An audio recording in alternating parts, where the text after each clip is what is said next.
Okey, kita nak tahu juga inisiatif Unify sepanjang Perintah Kawalan Pergerakan ni. So, untuk orang yang berada di rumah, kita ada berikan konten Unify TV. Semua channel percuma kepada orang yang melanggani servis Unify buat masa ni lah. Bagi Unify Mobile pula, kita ada dua offer yang bagus untuk customer kita, di mana yang dahulunya kita bagi cuma 10 GB untuk hotspot. Sekarang kita bagi 999 GB, maksudnya unlimited lah. Untuk prepaid, prabayar, kita ada berikan PAS extension 7 hari PAS unlimited data for SME ataupun perniagaan yang kecil dan sederhana terpaksa bekerja dari rumah, kan? Dia boleh bekerja dengan efektif dari rumah sebab dia boleh pakai unlimited tanpa had mobile itu. Yang betul untuk perniagaan kecil tu, buat masa ni mereka terpaksa fikir bagaimana untuk memasuki kawasan digital.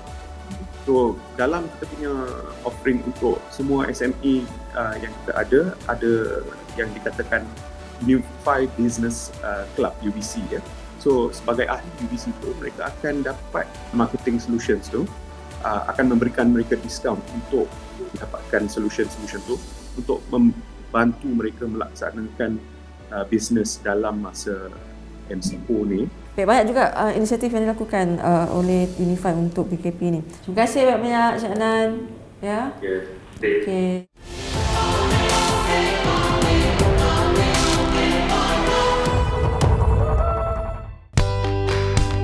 Hello.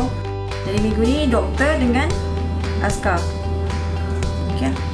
Jadi kita jumpa Assalamualaikum dan salam sejahtera. Kita bertemu kembali dalam program Heroku dan anda akan bersama dengan saya Farhia On sebagai pengacara untuk program ini selama 30 minit.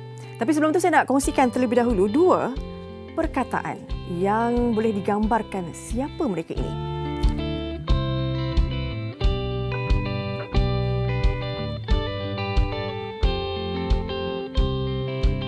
Baik. Mereka ini adalah penyelamat dan juga pelindung. Dan kita nak ketahui juga siapa yang dikatakan penyelamat dan juga pelindung ini. Mungkin kita boleh sama-sama saksikan siapakah mereka dan berkenalan dengan mereka. Zuhilmi bin Ahmad, seorang doktor yang kini ditugaskan di bahagian kecemasan di Hospital Kulim Kedah, juga merupakan salah seorang daripada barisan hadapan. Zaman belajarnya banyak mengajar erti kehidupan. Banyak cabaran yang telah dilalui bagi menangani kes COVID-19 ini dan dia sentiasa membantu dan bekerjasama dengan kaki tangan hospital yang lain.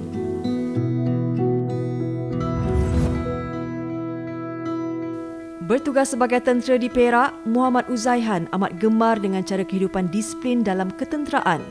Sepanjang kes COVID-19 ini, dia dipertanggungjawabkan untuk membantu pihak Polis Diraja Malaysia dalam membuat sekatan jalan raya serta rondaan di kawasan yang ditentukan.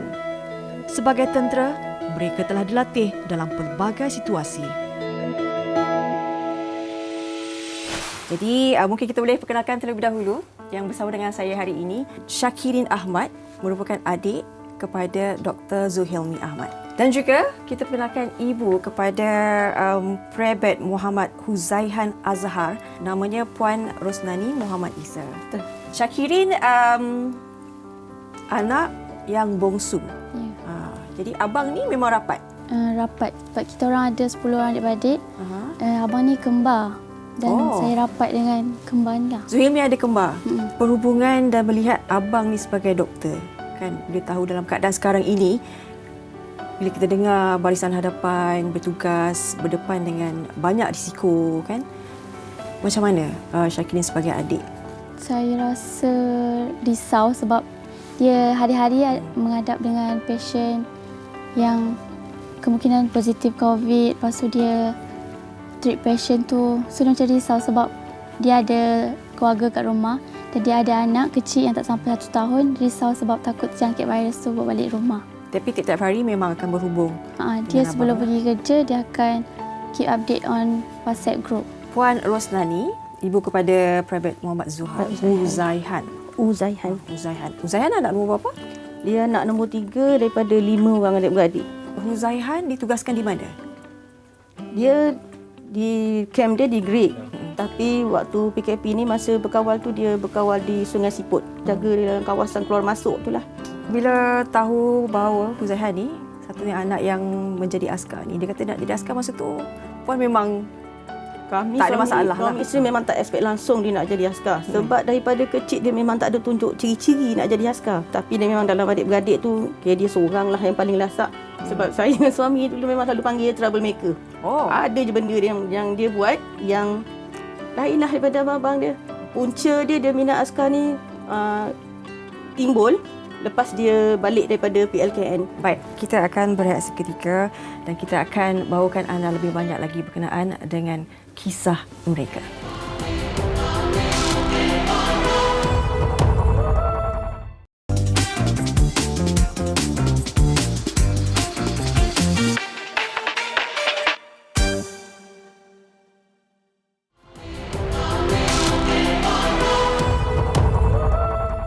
Baik, kembali semula dalam program Heroku. Sekarang ini kita akan bawakan dulu cerita berkenaan dengan penyelamat ini, Dr. Zuhilmi Ahmad. Kita bersama dengan adik bongsu beliau, Syakirin Ahmad. Baik, bila Syakirin cakap dengan abang kan, bimbang, apa yang jawapan diberikan oleh abang sendiri? Dia cakap tanggungjawab, so dia terpaksa menggadaikan, macam dia bagi menggadaikan nyawa lah untuk merawat pesakit tu dan mengambil risiko, sebab walaupun risiko tu tinggi yang dia akan hadap. Kalau berhubung dengan abang, selalu apa yang Syakirin akan cakap pada abang ni? Biasanya cakaplah, bukan balik kerja, lepas tu buat apa, lepas ni kerja ke tak lagi. So, biasanya kat sana macam mana, pakai PPE tu full cover ke tak. Balik rumah, kena macam mana, nanti jumpa dengan isteri, dengan anak, dia cakap dia akan tanggalkan baju dulu semua, bersihkan diri dulu baru jumpa anak-anak. Dr. Zuhilmi sebenarnya bertugas di utara Semenanjung Malaysia dan kita ingin lihat penugasan beliau di Hospital Kulim, Kedah.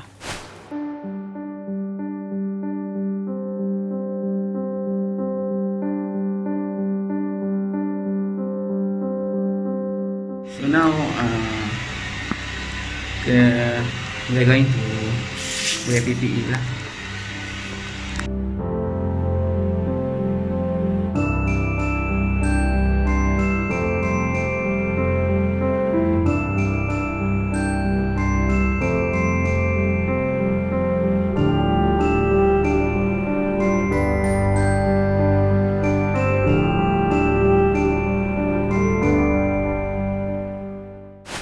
Baik, itu sedikit yang kita bawakan penugasan beliau di sana. Tapi sebelum tu mungkin kita nak lebih dekat bersama dengan Dr. Zuhilmi. Kita lakukan dulu panggilan video bersama dengan beliau. Hello, Assalamualaikum.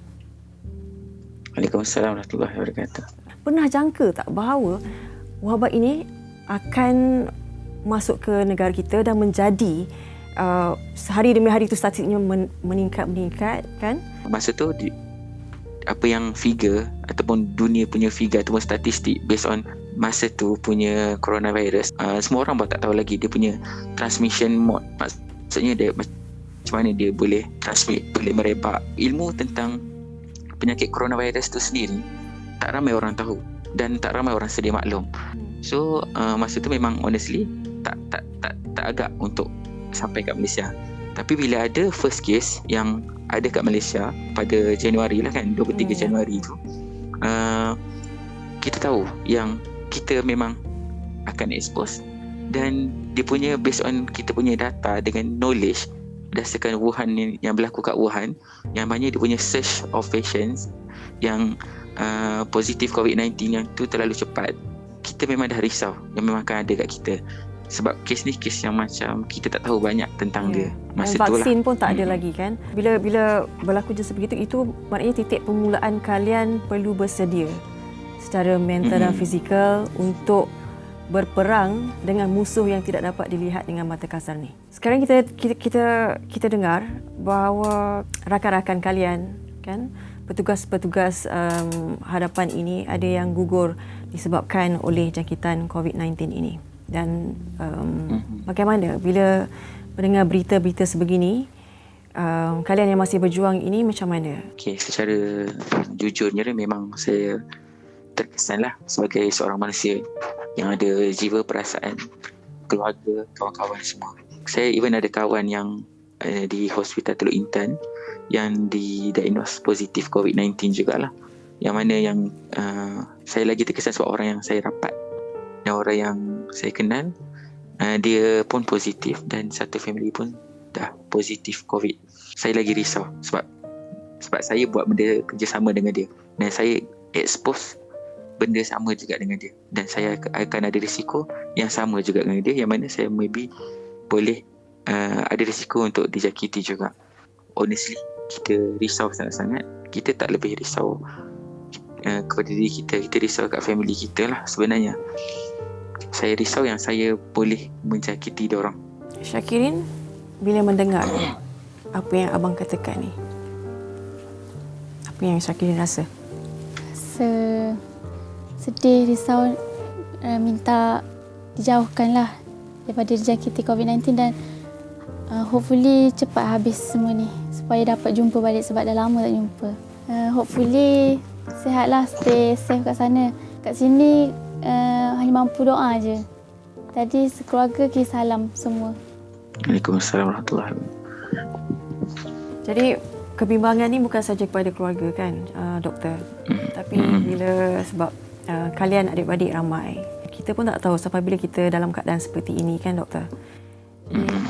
Bagaimana doktor melihat bukan saja dari segi keluarga yang terdekat dengan doktor sekarang ini berada di Kedah, tetapi ada keluarga yang lain? Sebenarnya honestly lah, saya pun sebenarnya risau keadaan keluarga saya yang berada di area Selangor, KL sekarang, adik-beradik, sebab kalau perasan banyak jugalah kes yang kita consider macam red zone area lah. Dan saya risau jugalah untuk ayah saya yang berada di Terengganu Dungun, sebab dia duduk kawasan yang antara Terengganu yang antara tertinggi tu, di Dungun lah. Dungun tu kalau tengok list kat Terengganu tu antara yang paling tinggi lah kes. Syakirin pun dah lama tak jumpa ayah? Dah lama dah. Tu last balik dan 1 ke sudah lama, nak balik dah tak boleh. Jadi kita semuanya berada dalam keadaan yang sangat terhad pergerakannya. Kita doakan yang terbaik dan Dr. Zul, kami semuanya doakan buat kalian untuk meneruskan penugasan ini. Kita doakan agar Allah SWT mempermudahkan tugas kalian, apatah lagi dalam bulan Ramadan ini. Baik, terima kasih kita ucapkan pada Dr. Zul Hilmi dan juga Syakirin kerana turut berkongsi berkenaan dengan kisah ini. Kita doakan yang terbaik buat kalian. InsyaAllah. Dan selepas ini kita akan berehat seketika. Sekembalinya nanti kita akan bawakan satu lagi kisah berkenaan dengan Hiroku sebagai pelindung. Semua selepas ini.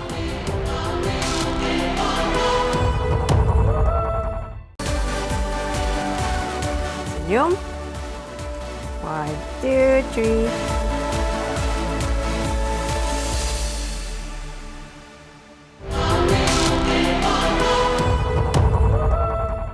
Baik, kembali semula dalam program Hiroku. Tadi kita dah berkenal sedikit. Huzaihan, anak nombor 3 dalam keluarga, 5 adik-beradik.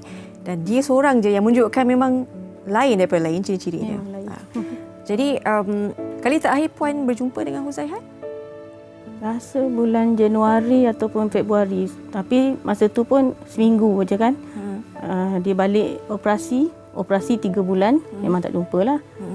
Dekat Sabah. Lepas tu balik, itulah last jumpa dia. Dia sepatutnya bercuti 19 Mac. Tapi kita punya PKP start 18 Mac. Tu dia memang tak dapat balik lah. Bila Puan diberitahu oleh Huzaihan berkenaan dia antara yang ditugaskan untuk misi ini, perasaan seorang ibu yang... Masa dia cakap dia mungkin akan kena berkawal, masa tu saya dah start berdoa lah kat rumah. Takut kalau dia kena kan. Sebab saya dengar kalau yang frontliner ni, yang keluar-keluar ni kan mudah dijangkiti kan. Saya risau. Memang risau gila lah. Lepas tu cakap dengan suami, janganlah anak kita kena cerita dengan dia. Tok lepas tu dia call, dia kata, An kena pergi bu. An kena pergi Sungai Perak. Masa tu memang tak lepas doa lah. Memang hari-hari waktu WhatsApp dengan dia tu, pesan hari-hari keep sanitize, kena mandi selalu. Lepas tu dia tunjuklah tempat camp dia yang siapa yang sebelum dia tu, yang duty sebelum dia pergi, memang kena sembuh air. Tak lega lah sikit sebab dia orang menjaga juga kan. Baik. Kita nak lihat terlebih dahulu penugasan Private Muhammad Huzaihan yang ditugaskan di Perak.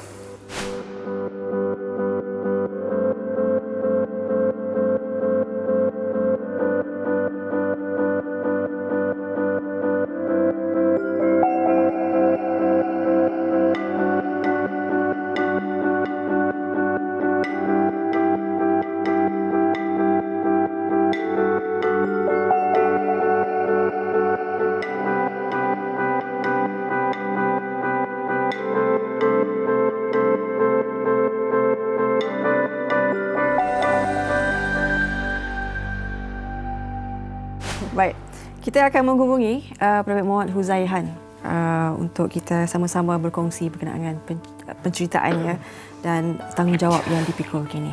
Hello? Hello? Okey, Huzaihan. Ya, saya. Dengar? Dengar. Hai, nama Uzaihan, anak ibu. Sihat? Hai, Bu. Sihat, Bu. Penugasannya dari pukul berapa hingga jam berapa yang perlu berada di situ? Dia sehari 8 jam bekerja. 16 jam lah kalau ikutkan sehari, 16 jam. 16. Tapi dia buat 8 jam bekerja. Satu rehat 8 jam, satu rehat 8 jam pula naik. Rolling-rolling dia buat 2 shift, tukar-tukar. Apa cabaran yang cabaran utama kalian lah? Cabaran kalau bagi saya lah, ada yang jenis segelintir yang macam tak apa, orang kata tak boleh nak bagi kerjasama. Jenis yang melanggar arahan. Dia tak reti nak ikut cakap yang benda yang kita suruh kan. Kita keluar tak ada surat apa semua. Kita tak juga dengan tujuan dia apa semua. Tapi kita susah nak cakap dengan dia, tapi benda tu akan jadi macam susah bila kita nak marah-marah apa semua kan. Dia nak tinggikan suara. Dia tak boleh nak bagi kerjasama kita. Itu je lah. Macam sekarang ni saya akan masuk jam pukul 1 sampai pukul 9 malam ni. Tapi kena panas. Tu je lah kot. Panas, lepas tu berbuka dengan anggota-anggota semua. Luar yang tidak dapat berbuka dengan family, tu semua biasa. Tu je lah. Berhujan, berpanas je lah kami kalau kat sini. Puan Rosnani, apa yang menyentuh perasaan Puan Rosnani? Memang expectation tu dapatlah berbuka dengan dia, dapat hari raya dengan dia.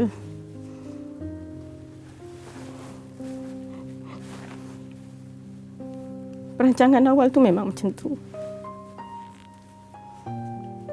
Dia nak buat macam mana kan? Dah benda ni bukan kita jangka nak jadi kan. Terpaksa lah. 4 tahun tak dapat balik dengan dia sejak daripada mula dia training sampai tahun pertama dia ditugaskan di sempadan tu. Memang masa tu memang orang kata kering lah air mata setiap kali pagi raya kan. Cuma tahun lepas lah dapatlah raya dengan dia. Waktu yang dia tak dapat balik tu yang paling tak boleh tahan lah. Jujur saya cakap bila tengok dekat Facebook sekalipun kan, ada yang sampai ada yang kata masa ni lah baru nampak askar buat kerja. Ya Allah, saya rasa kalau orang tu ada kat depan mata, entahlah, tak tahulah apa jadi kat orang tu. Seorang ibu tu bukan sebab saya ni netizen, bukan sebab saya ni mewakili orang ramai nak lepaskan geram ke apa, tapi sebagai seorang ibu, dia tak tahu yang apa yang saya mewakili askar-askar yang lain kan. Dia tak tahu apa yang dia orang ni alami, lalui sepanjang dia orang training, masa dia orang operasi, susah senang dia orang dekat camp. Lepas tu bila cakap askar tu macam tak buat kerja, lepas tu masa PKP ni pula sampai ada yang melanggar arahan. Susah sangat ke nak dengar arahan? Arahan tu pun untuk kebaikan kita kan. Tu kesian gaklah kat dia orang. Dia orang sanggup tempuh berhujan, berpanas, macam ni hang tengah berpuasa, buka dengan kawan-kawan, kita tak tahu apa yang dimakan, kita kat rumah makan sedap-sedap. So, apa perasaan bila melawan dia orang macam tu kan? So harap semua dapat bagi kerjasama lah. Huzaihan?